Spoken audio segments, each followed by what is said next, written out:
never slow up, no I don't take shit. I got no love for the fakeness. If you wanna play tough and wanna hate this, I'll always show up. I don't ever slow up, no I don't take shit. Selamat datang kembali di pembahasan Battlefield The Heaven versi novel. Buat kalian semua yang telah stay di channel ini, terima kasih banyak ya. Dan jangan lupa untuk kalian semua untuk like, subscribe, dan share. Oke, terima kasih. Cerita berkancut dengan Xiaoyan yang menemui gurunya kemudian bertanya apakah mungkin bagi gurunya untuk mengisi kembali aura spiritual esensi miliknya. Yao Lao pun segera berkata bahwa efek obat Soul Baby Fruit tingkat emas sangatlah kuat. Aura spiritual esensi milik Yao Lao sekali lagi telah pulih ke puncaknya. Xiaoyan pun lanjut berbicara dengan agak cemas jika begitu permasalahannya memurnikan tubuh bisa dimulai saat ini. Yao Lao pun tersenyum sebelum akhirnya menjawab bahwa memurnikan tubuh masih membutuhkan berbagai bahan yang berbeda. Xiaoyan yang bersemangat memotong perkataan Yao Lao dan berkata bahwa gurunya bisa yakin murid ini telah mengumpulkan semua bahan ini selama bertahun-tahun. Xiaoyan pun menjentikan jarinya dan botol giok muncul di tangannya. Sebuah pil obat besar mata naga berputar dan menetes. Aroma pil yang begitu kaya tidak mungkin untuk dipulihkan dan menyebar di dalamnya. Kejutan pun segera muncul di mata Feng Zunzi ketika ia bergumam bahwa ini adalah pil obat tingkat 8. Yao Lao pun mengangguk pelan dan berkata terlebih lagi itu adalah pil obat tingkat 8 yang telah mengalami 5 pil lightning. Yao Lao segera menatap ke arah Xiaoyan dan berkata bahwa keterampilan alkemi Xiaoyan tidak diabaikan selama bertahun-tahun ini. Mendengar hal itu, Feng Zunzi pun segera membelai janggutnya dan tertawa terbahak-bahak sebelum akhirnya berkata bahwa Xiaoyan ini juga merupakan juara dari pil gathering. Ia tidak lebih buruk dari Yao Chen ketika ia masih muda. Setelah itu, Xiaoyan pun dengan lembut menjentikan botol giok dan botol perlahan melayang di depan Yao Lao. Ia segera berkata bahwa ini adalah pil sekering darah penumbuh tulang. Setelah itu, Xiaoyan mengeluarkan botol transparan lagi dan berkata bahwa ini adalah darah esensi dari Heaven Demon Phoenix. Mungkin hal itu kurang dalam jumlah tetapi akan sangat berguna. Xiaoyan segera melambaikan tangannya secara acak dan segera berkata bahwa ini adalah kerangka. Ia memiliki satu yang termasuk dalam puncak kelas Dozong. Menanggapi hal itu, Feng Zunzi segera tertawa kemudian berkata jika itu adalah permasalahan kerangka, maka ia memiliki satu milik Dojun bintang 4 di sini. Ia pun segera melambaikan lengan bajunya dan peti mati mendarat di tanah. Ada kerangka abu-abu pucat di dalam peti mati dan sebuah cahaya fluoresen samar-samar mengalir di atas tubuh kerangka. Feng Zunzi segera berkata bahwa ini adalah musuhnya di masa lalu dan ia kemudian mati di tangan Feng Zunzi. Xiaoyan tanpa sadar sedikit terdiam saat mendengar nada santai dari Feng Zunzi. Tampaknya Feng Zunzi memiliki permusuhan yang cukup besar dengan orang ini. Jika tidak, ia tidak akan berurusan dengan mayat orang lain. Feng Zunzi pun membelai jambutnya kemudian berkata bahwa ketiga bahan ini berkualitas tinggi. Bahkan yang disaring dari mereka harus dapat memungkinkan Yao Chen pulih ke kekuatan puncaknya. Namun ia ingin tahu apakah Yao Chen akan mampu menembus kelas Dozun dan mencapai kelas Doseng. Yao Lao pun menggelengkan kelapanya dan berkata bahwa hal itu benar-benar sulit. Dozun dan Doseng adalah dua level yang sangat berbeda. Seorang elit Dozun dapat dianggap sebagai ahli tingkat atas sejati di benua itu. Namun dengan Doseng di sisi lain berdiri di puncak pagoda emas. Mengingat dasar dari dataran tengah, elit Dozun dapat dianggap sedikit tapi mereka tidak terlalu langka. Namun seorang elit Doseng benar-benar berbeda dan level itu benar-benar memiliki kekuatan besar untuk menghancurkan langit dan bumi. Setelah itu, Feng Zunzi pun segera berkata karena semua bahan sudah terkumpul mereka harus bertindak besok. Semakin awal Yao Chen memulihkan kekuatan puncaknya, semakin sedikit pavilion bintang jatuh yang perlu khawatir tentang balas dendam oleh Hollow of Soul. Aula cabang, aula jiwa dihancurkan dan dimanfaatkan di dalam sisa-sisa kuno. Mengingat cara Hollow of Soul melakukan sesuatu, itu pasti tidak akan dengan mudah menelan kerugian yang begitu besar. Xiaoyan dan Yao Lao pun mengangguk dan saat ini semuanya mungkin tampak tenang tetapi jelas bahwa ini adalah ketenangan sebelum badai. Setelah memutuskan dengan Yao Lao tentang waktu untuk memurnikan tubuh, Xiaoyan pun kembali ke tempat tinggalnya karena sudah terlambat. Begitu ia kembali ke kamarnya, ia duduk di tempat tidur dan merenung sejenak. Ia membalikan tangannya dan 3 tulang rusuk putih giok di telapak tangannya segera muncul. Tulang rusuk yang ditutupi dengan karakter misterius dan Xiaoyan dengan hati-hati mengamati 3 tulang rusuk secara detail. Wajah Xiaoyan pun mengungkapkan ekspresi pemikiran yang mendalam hingga akhirnya ia bergumam sepertinya metode biasa tidak akan bisa membuka tulang rusuk ini. Ia pun segera meletakkan tulang rusuk dengan lembut di dahinya dan kekuatan spiritual segera menyebar. Namun kekuatan spiritual dipantulkan kembali ketika menyentuh tulang rusuk dan Xiaoyan terkejut sebelum ia menghela nafas lega. Xiaoyan mengepalkan lengannya dan bergumam sebenarnya ada segel di permukaan tulang. Api ungu coklat segera melengkung dan naik dari telapak tangan Xiaoyan. Setelah itu, api pun melilit 3 tulang rusuk seperti batu giok putih. Suhu yang menakutkan dengan cepat menyebabkan udara di dalam ruangan menjadi kering. Nyala api yang menakutkan dengan gila-gilaan memanggang tulang, namun tulang yang tampaknya lemah ini tidak bergerak sedikit pun. Xiaoyan tidak terkejut dengan situasi ini karena jika begitu mudah untuk memecahkan segel yang ditempatkan oleh seorang elit doseng, maka hal itu akan terlihat seperti permainan anak-anak.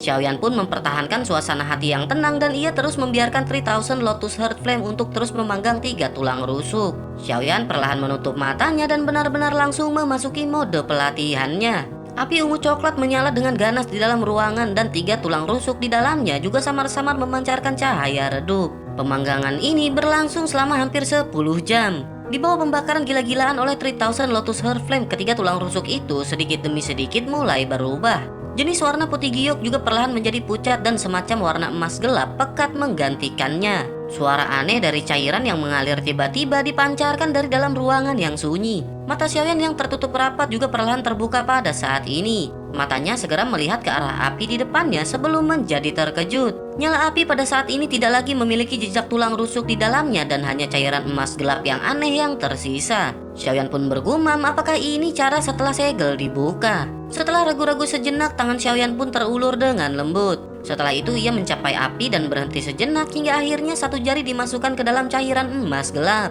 Terjadi perubahan di mana cairan tersebut tiba-tiba bergoyang dengan kuat. Setelah itu, cairan pun dengan kuat melingkari jari Xiaoyan dan melilit seluruh tangannya dalam sekejap. Rasa sakit yang hebat dan tak bisa ditahan tiba-tiba ditransmisikan dari telapak tangannya. Hal ini menyebabkan wajah Xiaoyan berkedut dan tangannya benar-benar mulai bergoyang dengan cara yang aneh. Perasaan merema semakin intens membuat Xiaoyan berpikir bahwa tangannya akan lumpuh. Tepat Xiaoyan berpikir bahwa tangannya akan diremas sampai hancur, rasa sakit yang hebat tiba-tiba berhenti. Cairan emas gelap juga mengalir ke tangannya seperti air banjir dan dengan cepat menghilang. Xiaoyan bahkan tidak punya waktu untuk terpana oleh pemandangan ini sebelum akhirnya kepala Xiaoyan tiba-tiba bergetar. Cahaya keemasan samar-samar muncul di matanya dan Xiaoyan segera bergumam apakah ini adalah telapak tangan penciptaan surga yang hebat. Sebuah ledakan terdengar jauh di dalam pikiran Xiaoyan dan jiwanya juga bergetar hebat pada saat ini. Segera tatapannya berangsur-angsur menjadi kabur dan pada saat ia pulih, ia menemukan bahwa ia berada dalam alam misterius. Mata Xiaoyan pun menyapu sedikit. Setelah itu mereka tiba-tiba berhenti di tempat tertentu di ruang kosong dan sosok yang sangat biasa berdiri dengan tangan di belakang di tempat tersebut. Xiaoyan pun bergumam sepertinya tempat ini seharusnya menjadi ruang memori yang tersembunyi di dalam teknik Do. Sosok ini juga bukan ahli doseng, sebaliknya itu hanya sebuah fragmen memori dari dirinya.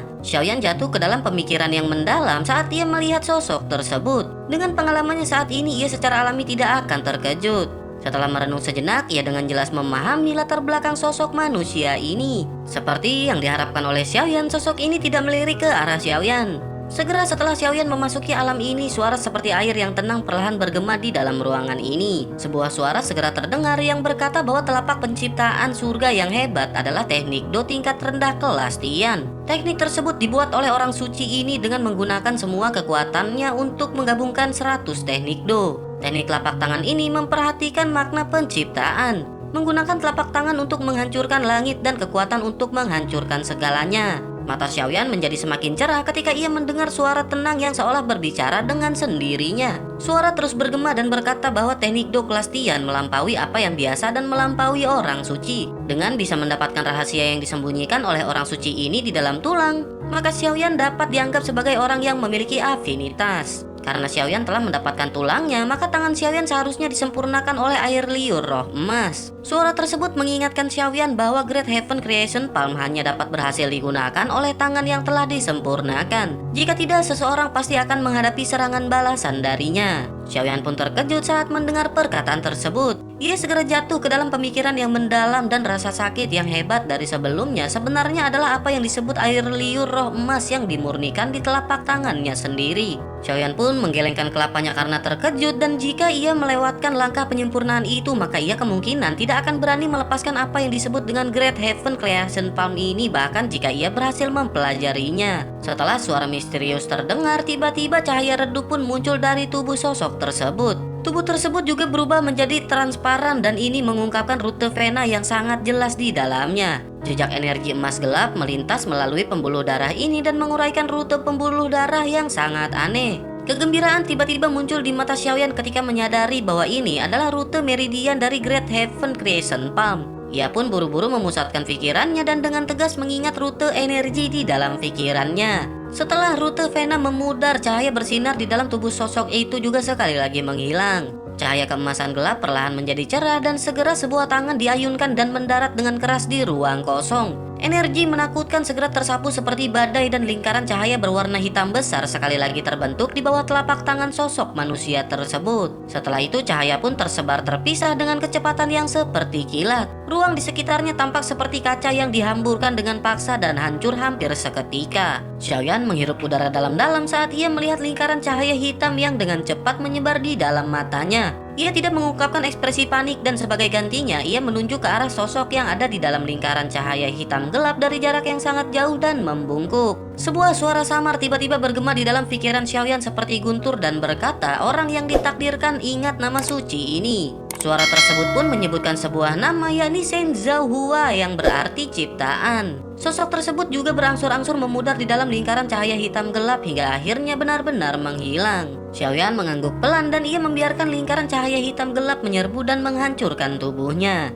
Akhirnya mata Xiaoyan yang tertutup rapat tiba-tiba terbuka di kamarnya. Nafas keruh perlahan mengikuti tenggorokannya sebelum akhirnya dihembuskan. Xiaoyan pun menggumamkan nama Shen Zhaohua yang baru saja disebutkan. Mata Xiaoyan pun segera melihat ke arah tangan kanannya dan melihat bahwa tangan kanannya saat ini memiliki cahaya keemasan yang gelap samar dan tampak seperti logam. Xiaoyan pun tenggelam dalam pikirannya sebelum akhirnya terkejut menemukan bahwa beberapa pembuluh darah yang sangat tersembunyi di bagian dalam tangan kanannya tampak telah dibuka. Pembuluh darah ini terhubung satu sama lain dan tampak seperti siklus yang aneh. Selain itu, Xiaoyan juga menemukan bahwa jalur yang dilalui Vena berada pada posisi paling kritis. Dengan kata lain, tanpa arahan dari beberapa urat nadi yang melingkar ini, setiap upaya untuk menggunakan telapak tangan penciptaan agung secara paksa hanya akan mengarah pada pengumpulan energi yang besar dan perkasa di satu telapak tangan tanpa bisa dilepaskan dari tubuh seseorang. Xiaoyan pun bergumam, tidak heran dikatakan bahwa hanya telapak tangan yang telah dimurnikan oleh air liur spiritual emas yang dapat menggunakannya. Namun Xiaoyan ingin mengetahui apakah ia bisa menggunakan Great Heaven Creation Palm pada saat ini. Kekuatan telapak tangan ini adalah sesuatu yang Xiaoyan saksikan secara pribadi di dalam peninggalan kuno saat itu.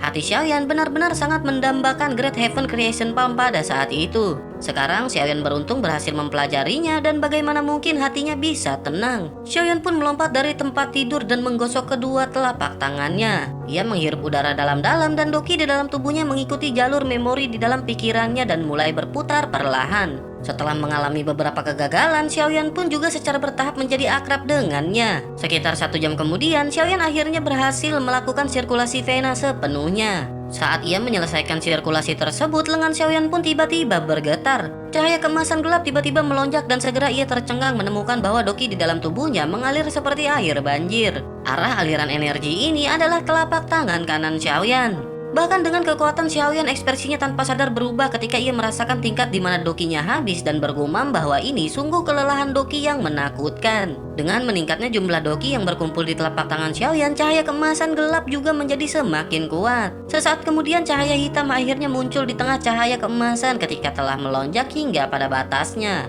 Kekuatan hisap yang menakutkan melonjak saat cahaya hitam tersebut muncul. Cahaya keemasan gelap di sekitarnya ditelan dalam cahaya hitam dalam sekejap mata. Cahaya juga secara bertahap menjadi lebih besar pada saat ini. Setelah secara pribadi menggunakan Great Heaven Creation Palm ini, Xiaoyan akhirnya benar-benar memahami terornya dan bergumam sungguh energi yang menakutkan. Segera setelah itu, ekspresi Xiaoyan sedikit berubah setelah menyadari bahwa ini adalah pavilion bintang jatuh. Ada sesepuh dan murid dari pavilion bintang jatuh di sekitar kamarnya. Jika telapak tangan ini dilepaskan, kemungkinan tidak ada kehidupan yang tersisa di dalam radius 100 meter. Beberapa keringat dingin muncul di dahi Xiaoyan saat ia merasakan hal ini. Ia pun menghirup beberapa nafas dalam-dalam dan dengan paksa menghentikan kelelahan doki di dalam tubuhnya. Ia pun segera mengepalkan telapak tangannya sedikit dan cahaya hitam seukuran buah persik bergetar saat ketika tangannya terkepal. Akhirnya cahaya hitam menjadi pucat di bawah mata terkejut dari Xiaoyan. Tak lama cahaya pun berubah menjadi doki sekali lagi dan melonjak ke tubuh Xiaoyan. Xiaoyan pun menghela nafas lega dan menyeka keringat di keningnya. Singkat cerita, hari berganti di bagian dalam menara batu di gunung belakang pavilion bintang jatuh. Xiaoyan mengeluarkan kerangka bintang 4 dozun dari Feng Zunzi dan meletakkannya dengan lembut di atas platform batu. Setelah itu tatapannya beralih ke Yaolao di sampingnya dan berkata penyempurnaan tubuh akan segera dimulai. Apakah guru saat ini sudah siap? Yaolao pun mengangguk dengan sungguh-sungguh. Terlepas dari keadaan pikirannya, riak tanpa sadar muncul di hatinya saat ini. Xiaoyan pun mengalihkan pandangannya dan menatap ke arah Feng Zunzi dan berkata bahwa penyempurnaan tubuh dan proses penggabungan kali ini mungkin memerlukan periode waktu. Oleh karena itu jangan biarkan siapapun memasuki menara batu selama periode ini. Wajah Feng Zunzi sedikit muram saat ia mengangguk dan berkata bahwa Xiaoyan dapat yakin bahwa pavilion bintang jatuh akan memasuki keadaan hati-hati begitu ia memulainya. Selain itu para ahli yang telah keluar juga akan dipanggil kembali. Xiaoyan pun mengangguk sedikit dan ia secara bertahap menenangkan pikirannya. Sesaat kemudian ia menghirup udara dalam-dalam dan menjentikan jarinya. Botol giok yang berisi pil sekering darah penumbuh tulang perlahan melayang ke arah Yaolao.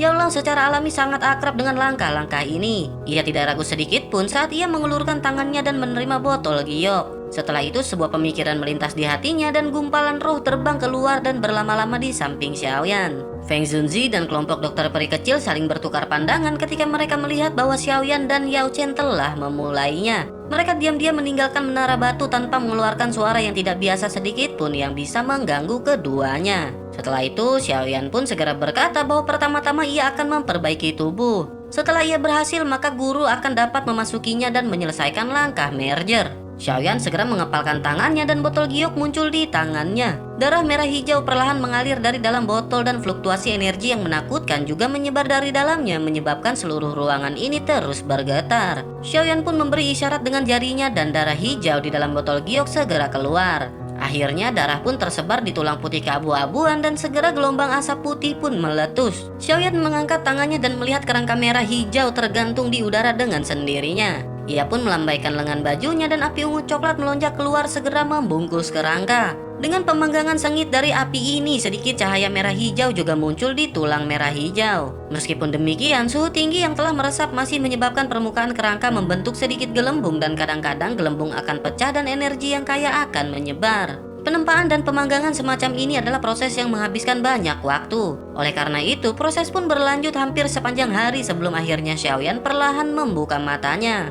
Pada saat ini warna hijau kemerahan pada kerangka tersebut tidak diragukan lagi menjadi jauh lebih redup. Xiaoyan dengan jelas mengerti bahwa ini karena energi tersebut secara bertahap meresap jauh ke dalam kerangka di bawah suhu tinggi. Xiaoyan pun menghela nafas panjang sebelum akhirnya melirik Yaolao yang ada di sampingnya. Xiaoyan pun segera menarik api dan tiba-tiba pemikiran pun terlintas di dalam benaknya. Setelah ragu-ragu sejenak, ia pun perlahan berjalan menuju platform batu. Setelah itu, Xiaoyan dengan kasar mematahkan lengan kanan kerangka itu di depan mata Yaolao yang tidak yakin. Yaolao benar-benar terkejut saat melihat aksi Xiaoyan dan ia tidak mengerti apa alasannya. Xiaoyan pun tersenyum dan segera mengeluarkan lengan kanan doseng yang telah diperoleh dari sisa-sisa kuno dari cincin penyimpanannya. Setelah itu, tulang pun disambungkan ke bahu kanan dari kerangka. Meskipun ukurannya tidak terlalu cocok, keduanya dengan cepat bergabung sepenuhnya setelah pemaksaan dari api Xiaoyan. Mata Yaolao benar-benar luar biasa ketika ia melihat tulang putih giok dan ekspresinya seketika berubah. Ekspresi terkejut semakin melonjak dari matanya ketika ia menyadari bahwa ini adalah lengan doseng.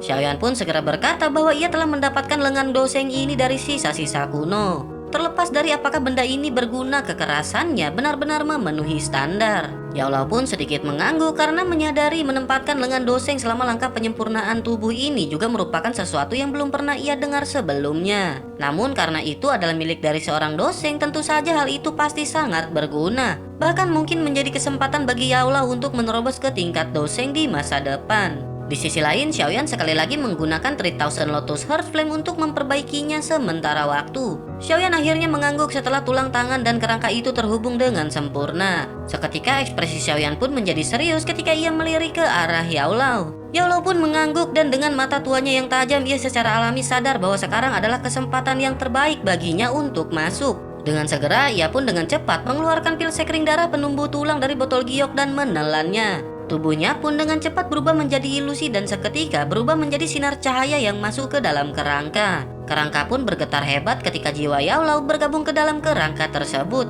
Rongga mata kosong itu secara bertahap memiliki cahaya. Pada saat yang sama, energi misterius yang menakutkan menyebar dari bagian dalam kerangka. Di bawah energi ini, beberapa daging misterius sebenarnya mulai muncul di kerangka dan daging tersebut tumbuh di tulang putih. Keajaiban ini secara alami dibawa oleh pil sekering darah penumbuh tulang. Wajah Xiaoyan menjadi muram saat ia melihat daging yang bergerak cepat terbentuk di kerangka tersebut. Di bawah nyala api ini, darah dan daging yang baru saja terbentuk sebenarnya dibakar menjadi abu. Namun ketika abu tersebut tersebar, energi misterius yang menakutkan pun sekali lagi menyebar. Tingkat pertumbuhan daging menjadi semakin cepat hingga pada akhirnya adalah mungkin untuk melihat goyangan cepat dari granulasi daging. Pembakaran dan pertumbuhan ini berlanjut hampir 10 jam. Struktur kulit daging benar-benar terbentuk di bawah pemanggangan api ini. Setelah kelahiran daging, kerangka di platform batu juga telah sepenuhnya berubah menjadi bentuk manusia. Selanjutnya yang tersisa hanyalah menunggu Yao Lao untuk sepenuhnya bergabung dengan tubuh ini. Setelah itu, Yao Zunzi yang telah mengejutkan benua pada saat itu akan benar-benar mampu bangkit dari mandi api. Sementara itu, pada saat yang bersamaan, aula besar hitam merayap seperti binatang buas dari zaman kuno dalam pegunungan di dalam wilayah barat dataran tengah. Riak energi menakutkan yang bisa mendinginkan hati seseorang menyebar samar-samar. Kabut hitam tiba-tiba melonjak keluar dari segala arah di dalam aula besar. Sesaat kemudian kabut hitam pun berkumpul dan berubah menjadi banyak sosok bayangan hitam yang berdiri di udara kosong. Aura dingin gelap yang kuat menyapu seluruh tempat ini. Mereka pun segera berlutut di langit dan suara hormat mereka segera bergema ketika mengucapkan selamat datang kepada Tianzun ke-9. Selama bayangan hitam ini berlutut, seluruh ruang juga perlahan menjadi terdistorsi. Sesaat kemudian sosok biru perlahan muncul dan suara samar juga terdengar bersamaan dengan itu. Suara tersebut pun segera bertanya apakah mereka semua masih ingat misi mereka. Hancurkan pavilion bintang jatuh dan tangkap Xiaoyan bersama dengan Yao Chen. Hampir 100 teriakan nyaring segera terdengar bersamaan ketika mereka semua segera bergerak. Kaki mereka pun dengan lembut menginjak tanah dan tubuhnya segera bergerak dan perlahan menghilang. Singkat cerita, di sisi lain beberapa hari telah berlalu dengan Xiaoyan yang masuk mode latihan sambil menunggu pemulihan Yao Lao. Xiaoyan pun membuka matanya sebelum akhirnya menjentikan jarinya dan tulang segera keluar di telapak tangannya. Tangan Xiaoyan dengan hati-hati menggosok beberapa fragmen tulang putih giok ini. Sesaat kemudian ia pun melebarkan mulutnya dan api ungu coklat dimuntahkan dan melilit fragmen tulang ini. Suhu yang menakutkan pun segera menyebar melapisi fragmen tulang tersebut. Fragmen tulang ini sangat keras dan tidak mudah untuk dihancurkan. Jika bukan karena Xiaoyan memiliki api suragawi yang kuat, kemungkinan ia hanya bisa menonton fragmen tulang doseng, bahkan jika ia tahu bahwa sumsum tulang doseng tersembunyi di dalamnya. Bahkan dengan bantuan api suragawi, bukanlah tugas yang mudah untuk mengeluarkan sumsum tulang doseng dari dalam tulang. Untungnya Xiaoyan sudah siap secara mental, oleh karena itu hatinya tidak merasa sedikit pun tidak sabar ketika ia melihat bahwa tulang garis batu ini tidak bergerak sedikit pun. Xiaoyan dengan mantap menaikkan suhu dan perlahan mulai membakar tulang. 2 hari pun berlalu dalam sekejap mata di bawah pembakaran lambat oleh Xiaoyan ini. Xiaoyan melihat tulang di dalam api berangsur-angsur berubah menjadi warna abu-abu. Senyum tanpa sadar muncul dan tangannya terulur ke dalam api sebelum menekan dengan lembut. Setelah jarinya menekan tulang abu-abu, tulang pun menjadi lunak sebelum berubah menjadi abu yang perlahan tersebar ke bawah. Setelah abu tulang ini berserakan, gel putih seukuran 3 ibu jari seperti benda muncul di depan mata Xiaoyan. Gelombang energi misterius yang mengejutkan diam-diam merembes keluar menyebabkan panas secara bertahap melonjak ke mata Xiaoyan. Xiaoyan mengeluarkan botol giok di cincin penyimpanannya dan dengan hati-hati menempatkan 2 gel sumsum tulang doseng seperti partikel ke dalamnya. Setelah itu jarinya menekan yang ketiga dan ia ragu-ragu sejenak sebelum dengan lembut memasukkannya ke dalam mulutnya. Partikel gel pada dasarnya telah larut dalam sekejap dan lautan seperti energi murni yang agung mengalir seperti air banjir. Energi menakutkan yang mengalir tiba-tiba menyebabkan suhu tubuh Xiaoyan meningkat dengan cepat dan asap putih mengepul naik di kelapanya. Xiaoyan pun dengan cepat memasuki mode pelatihannya dan mulai memperbaiki energi agung yang tiba-tiba ini. Penyempurnaan berlanjut selama 3 hari sebelum mata Xiaoyan yang tertutup rapat perlahan terbuka. Xiaoyan tanpa sadar menghirup udara lembut dan berdasarkan indranya, Xiaoyan telah menerobos ke tingkat bintang 2. Kegembiraan pun melintas di hati Xiaoyan sebelum akhirnya ia menghembuskan nafas panjang dan mengangkat matanya untuk melihat platform batu.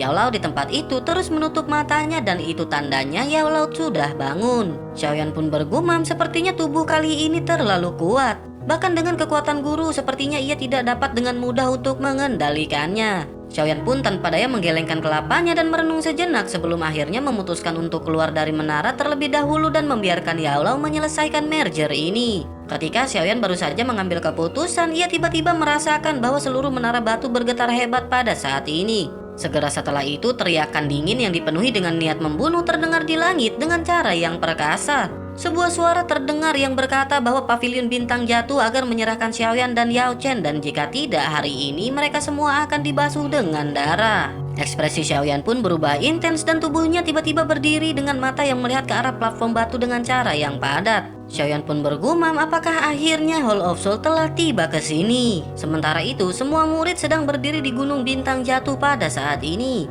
Tatapan mereka terkejut saat mereka melihat ke langit yang jauh. Karena formasi pertahanan yang secara alami dibentuk oleh meteorit, mereka tidak dapat melihat situasi di luar. Namun mereka samar-samar dapat merasakan bahwa Paviliun Bintang Jatuh tampaknya menghadapi bencana besar.